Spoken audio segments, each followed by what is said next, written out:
ఈరోజు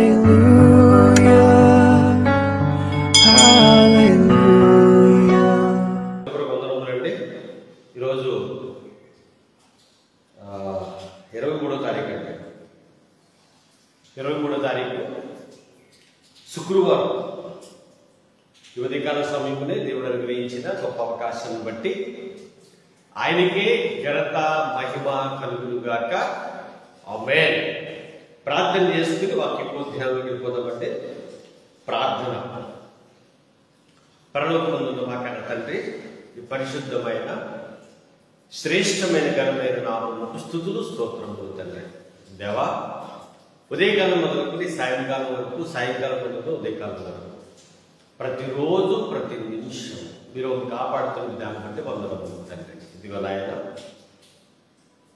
విదేశాల్లో ఉన్న వారందరినీ కూడా ముఖ్యంగా జ్ఞాపకం చేసుకుని అందరికీ ఆరోగ్యం ఇచ్చి, బలం ఇచ్చి, శక్తినిచ్చి మీరు ముందుకు నడిపించండి తండ్రి. క్రీస్తు స్వరం ప్రార్థన గ్రూపులో ఉన్న బిడ్డలను, ఎక్కువజాముని దేవుని యొక్క ధ్యాన పరిచయంలో ఉన్న బిడ్డలను తండ్రి, మహిమ గల క్రీస్తు ప్రార్థన మందిరంలో ఉన్న బిడ్డలను, సత్యవాక్యములు ఎవరైతే సరిగా విభజించి ఉపదేశిస్తూ వాక్యానుసారంగా బ్రతుకుతూ ఉన్నారో వారందరికీ జ్ఞాపకం చేసుకుని అందరికీ ఆరోగ్యం ఇచ్చి, బలం ఇచ్చి, శక్తినిచ్చి ముందుకు నడిపించండి. అలాగే మరి ముఖ్యంగా తండ్రి, ఆకలితో ఉన్న వారికి ఆహారములు, వస్త్రహీనతలో వస్త్రములను, హాస్పిటల్లో అనేక రకమైన బాధలతో బాధపడుతున్న వారందరికీ మీరు ఎవరైనా ప్రేరేపించి సహాయాన్ని పంపించమని ఇప్పుడు వాక్యం వింటూ ఉండగా వింటున్న వారికి కలిగించేది గ్రహించుకునే హృదయం సహాయం దాయించమని మా కొరకు త్వరలో రాని ఉన్నాం. యేసుక్రీస్తు వరకు నేను మీ ప్రార్థన మనం అడిగి వేడుకొచ్చున్నాము తండ్రి. ఆమేన్, ఆమేన్. అందరికీ వందనములండి. దేవాది దేవుని మహాకృప, దేవుడు ఇచ్చిన గొప్ప అవకాశం. ఎందుకంటే మనం ఈరోజు ఇట్టి రీతిగా మనం జీవించగలుగుతున్నామంటే కేవలము దేవుని కృప. మరి ముఖ్యంగా ప్రతి వారం కూడా మనం జ్ఞాపకం, ప్రతిరోజు కూడా, ప్రతి వారం కాదు ప్రతిరోజు కూడా జ్ఞాపకం చేసుకుంటున్న ఈరోజు ప్రపంచంలో ఉన్న క్రైస్తవులందరికీ కూడా కరువైపోయిన, చాలా మందిలో కరువైపోయిన ప్రేమ. ఆ ప్రేమ గురించి మనం మాట్లాడినప్పుడు అపోస్తలుడైన పౌలు గారు మొదటి కొరింథీ పత్రిక 13వ అధ్యాయము ప్రారంభం నుంచి చివరి వరకు కూడా ప్రేమ అనే ఒక ప్రాముఖ్యమైన అంశం మీద మాట్లాడుతూ ప్రేమ సహించును, ప్రేమ దయచూపును. ప్రేమ ఏం చేస్తుందంటే సహిస్తుంది, ప్రేమ దయచూపుతుంది. ఈ విషయాన్ని మనం ఆలోచించినప్పుడు యోసేపు గారి దగ్గరికి వెళ్ళాం. యోసేపు వాళ్ళ సహోదరులను ప్రేమిస్తున్నాడు, కానీ వారి సహోదరులు యోసేపు ఏం చేస్తున్నారు? ద్వేషిస్తున్నారు. వాళ్ళని చూడడానికి వెళ్ళిన తమ్ముడిని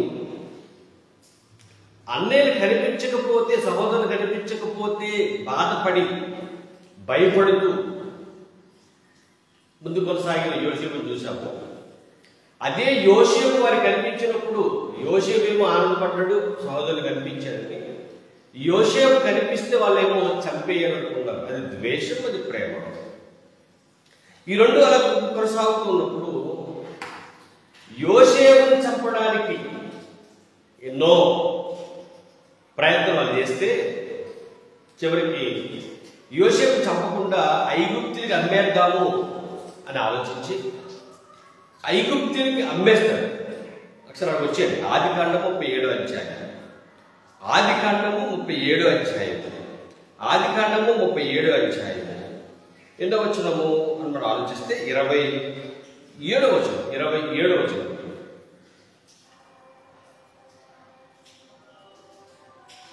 మనం దాచిపెట్టినందు వలన ఏమి ప్రయోజనము? ఈ ఇస్మాయిలుకు వారిని అమ్మివేదుము రండి, వాడు తన సహోదరుడు మన రక్తము సంబంధి కదా, వానికి హాని ఏమీ చేయరాదని తన సహోదరులతో చెప్పింది. అందుకు అతని సహోదరులు సమ్మతించిరి. మిద్యానీయులు వర్తకులు ఆ మీదగా వెలుచుండగా వారు ఆ గుంటలో నుండి యోసేపును పైకి తీసి, చూడండి జాగ్రత్తగా విషయాన్ని ఆలోచించండి, ఆ గుంటలో నుండి యోసేపుని పైకి తీసి ఏం చేశారట, ఇస్మాయిల్కి 20 తులముల వెండికి అతన్ని అమ్మేసిరి. అమ్మేశారు. ప్రేమతో అమ్మేశారా అంటే కాదు, ద్వేషముతో అమ్మేశారు. ద్వేషం. యోసేపులో ఉన్నది ప్రేమ. మీరు చాలా జాగ్రత్తగా గమనించండి. ఈరోజు ప్రతి క్రైస్తవుడిలో ఉండవలసినది ఏంటంటే ప్రేమతత్వం. ప్రేమతత్వం అనేది క్రైస్తవ్యానికి ఒక ముందు పీట. ప్రేమ లేని వాడు నా వాడు కాదు. ప్రతి ఒక్కరిని కూడా ప్రేమించండి అన్నదే చాలా ప్రాముఖ్యమైనది. ప్రేమ దేవుని వల్ల ఇక్కడ మీరు చాలా జాగ్రత్తగా ఆలోచించండి. తన సహోదరులు యోసేపుని ద్వేషిస్తున్నారు. యోసేపుని సహోదరుని ద్వేషించినప్పుడు, యోసేపుని చంపాలని ప్రయత్నం చేసినప్పుడు, లేదు ఆ రక్త అపరాధం మన మీదకి రావడం ఎందుకు అని యోసేపుని అమ్మేసినప్పుడు ఎంత బాధపడి ఉంటాడండి. యోసేపు ఎంత బాధపడి ఉంటాడు మీరు ఆలోచించండి. యోసేపు ఎంత ప్రేమించాడో తన సహోదరుని మీరు ఆలోచించండి. ఇక్కడ విషయం ఏంటంటే యోసేపేమో ప్రేమ చూపిస్తున్నాడు, యోసేపు యొక్క సహోదరులేమో ద్వేషం చూపిస్తున్నారు. ఇలా అమ్మేశారట. 29వ వచనంలో ఆలోచిస్తే, రూబేను ఆ గుంటకు తిరిగినప్పుడు యోసేపు గుంటలో లేకపోగా అతడు తన బట్టలు చింపుకుని తన సహోదరులకు తిరిగి వెళ్ళి, చిన్నవాడు లేడే, అయ్యో నేను ఎక్కడికి పోదును? వారు యోసేపు అంగీని తీసుకుని ఒక మేకపిల్లను చంపి దాని రక్తంలో ఉంచి ఆ విచిత్రమైన నిలువడానికి పంపగా వారు తండ్రి వద్దకు దానిని తెచ్చి ఇది మాకు దొరికెను అంటే అబద్ధం ఆడుతున్నారు.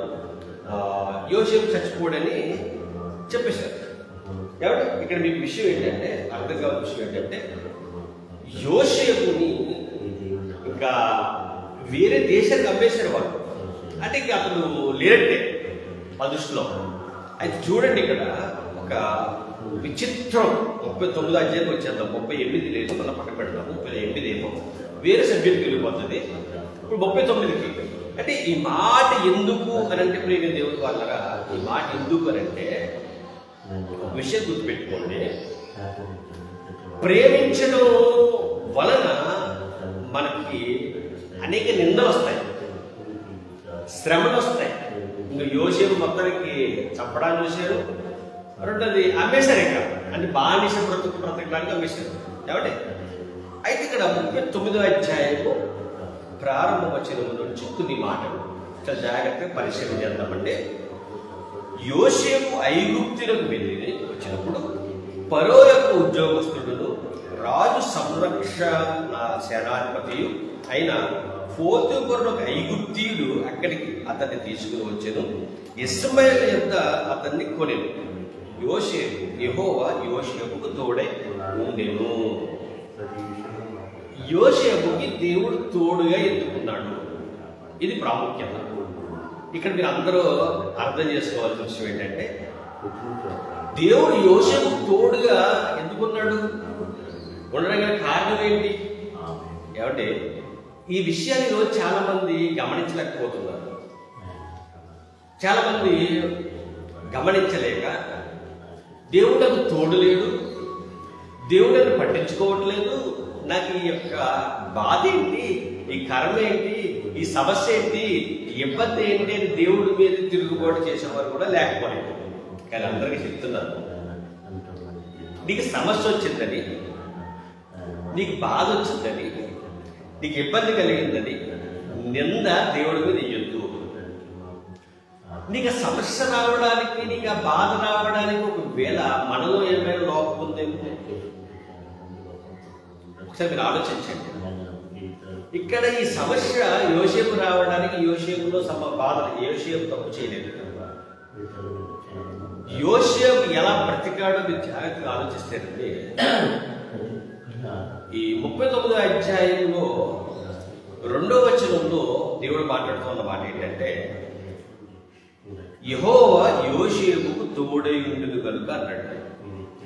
అంటే గుండెలో పడేసినప్పుడు లేడా? దేవుడు ఉన్నాడు.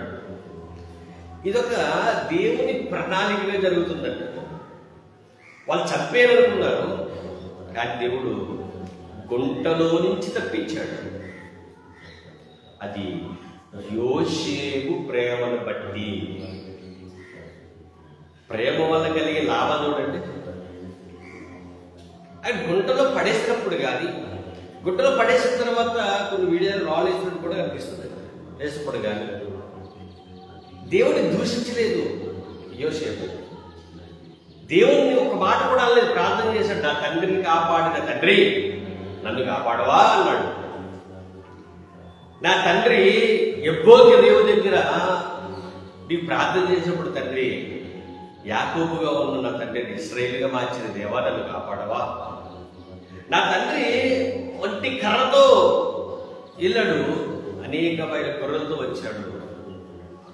అలా నడిపించిన తండ్రి నన్ను కాపాడవా. నీకు అసాధ్యమైన ఏమి లేదు, నీకు సమస్తము సాధ్యమే, నన్ను కాపాడవా, నీ చిత్తం అని ప్రార్థన చేశాడో ఏమో. మొత్తం మీద వాళ్ళు ప్రేరేపించి గుంటలో నుంచి బయట తీసి ఐగుప్తి దేశానికి రావడానికి దేవుడే కారణమయ్యాడు. మరి ఐగుప్తి దేశానికి వచ్చిన తర్వాత దేవుడు వదిలేశాడా? విద్యార్థిగా ఆలోచించండి. ఐగుప్తి దేశానికి వచ్చి మరొకరింటికాడ దాసుడుగా పనిచేస్తున్నప్పుడు కూడా యోసేపుకి దేవుడు తోడై ఉన్నాడు. దేవుడికి మహిమ కలుగును గాక. దేవుడు తోడుగా ఉన్నాడంటే చాలా బలం ప్రియమైన దేవుడు వాళ్ళ. కష్టంలో ఉన్నాడు యోసేపు, సమస్యలో ఉన్నాడు యోసేపు. దేవుడు విడిచిపెట్టాడా? లేదండి. దేవుడు యోసేపుకు తోడై ఉన్నందున కనుక అతడు వర్ధిల్లుచు తన యజమానులకు ఆ ఐగుప్తిని ఇంట నుండేది. 3వ వచనం, యెహోవా అతనికి తోడై ఉండిననియు అతడు చేసినదంతయు అతని చేతుల్లో యెహోవా సఫలము చేయననియు అతని యజమాను చూచినప్పుడు. చూడండి, వండర్ఫుల్ అండి నిజంగా. అంటే మనం ఎక్కడికి వెళ్తే అక్కడ ఏముండాలి? ఆశీర్వాదం. మరి ఎక్కడుంటే అక్కడ ఆశీర్వాదం రావాలి. యోసేపు నుంచి ఆశీర్వాదం ఎందుకు వస్తుంది? ఆశీర్వాదం అంటే యోసేపుకి దేవుడు తోడై ఉన్నాడు. ప్రియ సహోదరి సహోదరులారా, నువ్వు వెళ్ళిన చోట ఎదుటి వ్యక్తికి లాభం కలగాలి, ఎదుటి వ్యక్తికి ఆశీర్వాదం రావాలి, ఎదుటి వ్యక్తులకు ఆశీర్వాదకరంగా ఉండాలి. నీ వల్ల వాళ్ళకి మంచి జరగాలి అనేది వెళ్ళాలి ప్రేమ దేవుని వల్ల. అంతేగాని మనకు నచ్చిన విధంగా మనం బ్రతకడానికి కానీ మనం ఏదో చూపించుకోవడం కానీ వెళ్ళకూడదు. ప్రేమ అంటే అలా ఉంటుంది. మరి వెళ్ళిన తర్వాత ఆ వాండర్కి ఎలా మేలు జరిగిందో ఎంత మేలు జరిగింది అప్పగించాడు. యోసేపు ఉద్దెలుచున్నాడు. ఉద్దెలు కొద్ది ఏ వృద్ధిలోకి వచ్చాడు. రేపు ఉదయకాల సమయాన్ని మన వాక్యాన్ని ధ్యానిద్దాము.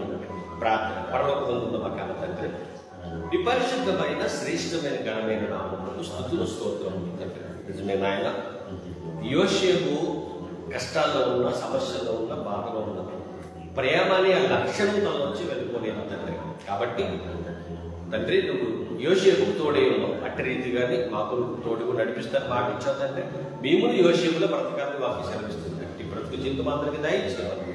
మా కొరకు రాలి యేసుక్రీస్తు వరకు నీ నామములో ఈ ప్రార్థన అడిగి వేడుకొంచున్నాము తండ్రి.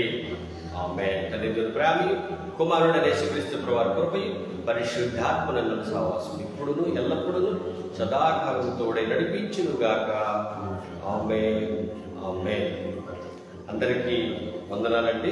అలాగే ఒక పాట పాడుకుని దేవుని నామాన్ని మహిమపడతామంటే, ఎందుకంటే దేవుడు మనతో నిత్యము మాట్లాడుతున్న దేవుడు, మనకి ఇప్పుడు కూడా ఉన్నతమైన స్థితిలో నిలబెట్టాడు. కాబట్టి ఒక పాట పాడుకుని దేవుని నామాన్ని మహిమపడతాం.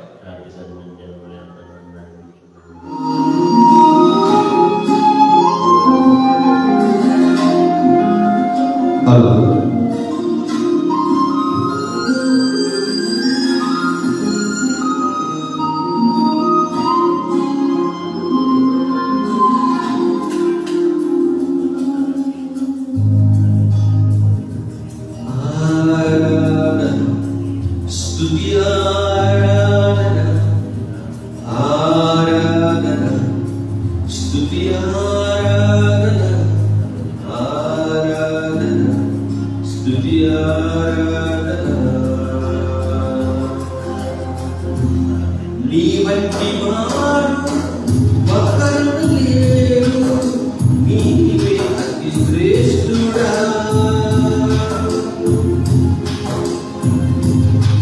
దుదగనములు దీక్షము తొలిచే నీవే పరిశుద్ధుడా. నిన్న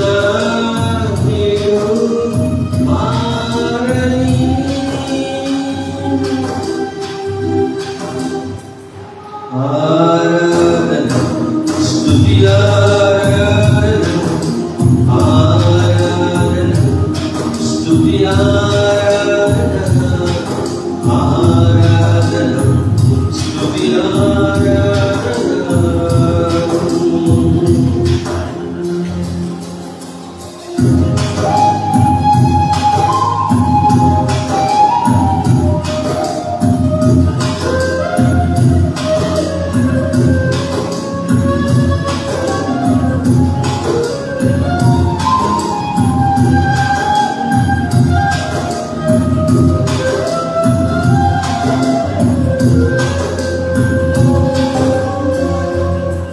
అబ్రహాము ఇస్సాకును బలి ఇచ్చిన ఆరాధన, రాళ్ళతో చంపబడిన శకుల వలె ఆరాధన.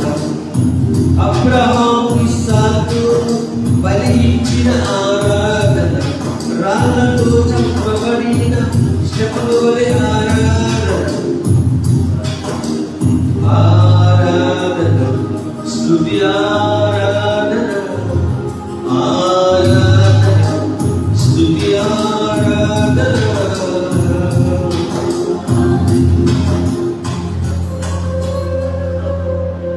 పదివేలలోన అతి సుందరుడా నీకే ఆరాధన.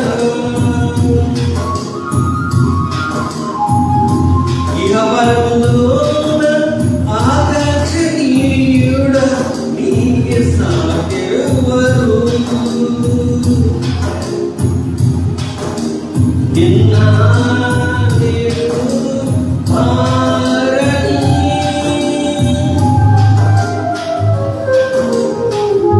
ఆరాధన స్తుతి ఆరాధన ఆరాధన స్తుతి ఆరాధన ఆరాధన స్తుతి ఆరాధన.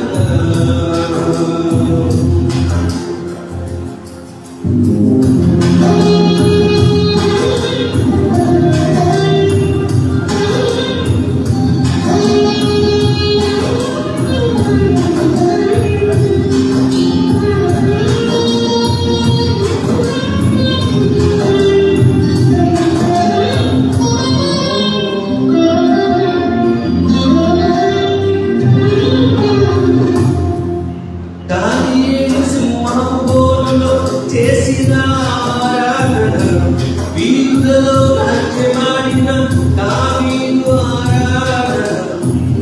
దానియేలు సింహపు బోనులో చేసిన ఆరాధన, వీరులలో నాట్యమాడిన దావీదు ఆరాధన.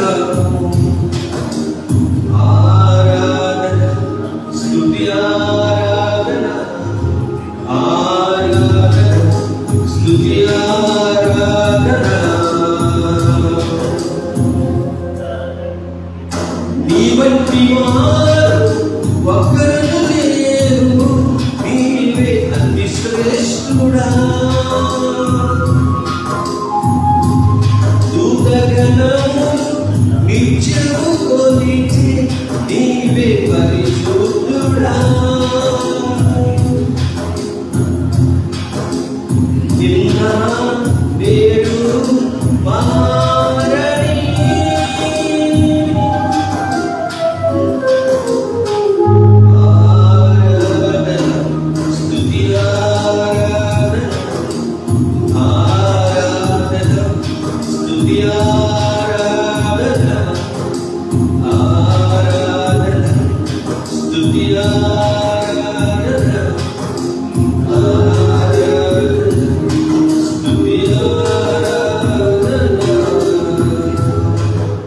దేవుడికి వాక్యం